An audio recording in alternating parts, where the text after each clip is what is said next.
Delhi AI மாநாட்டில் தங்கள் நிர்வாகத்தினுடைய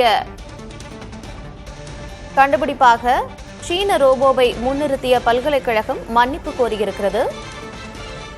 மனப்பூர்வமாக மன்னிப்பு கேட்டுக் கொள்வதாக கேல்கோட்டியாஸ் பல்கலைக்கழக பதிவாளர் அறிக்கை வெளியிட்டிருக்கிறார். அரங்கில் இருந்த எங்கள் பிரதிநிதிக்கு போதிய தகவல்கள் தெரிந்திருக்கவில்லை என்று விளக்கம் அளித்திருக்கிறார்.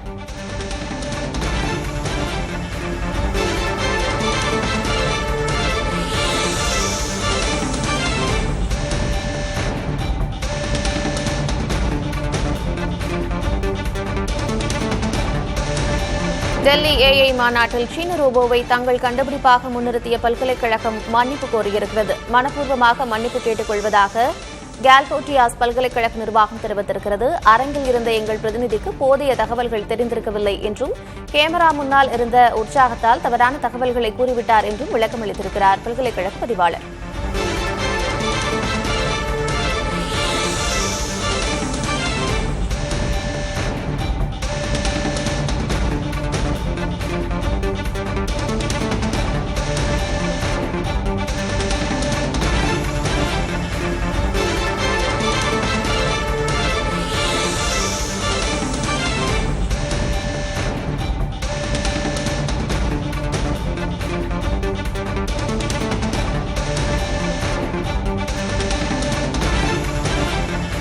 மாநாட்டு ஒருங்கிணைப்பாளர்களுடைய உணர்வுகளை புரிந்து கொண்டு வளாகத்தை விட்டு வெளியேறிவிட்டோம் என்று பல்கலைக்கழக பதிவாளர் தெரிவித்திருக்கிறார்.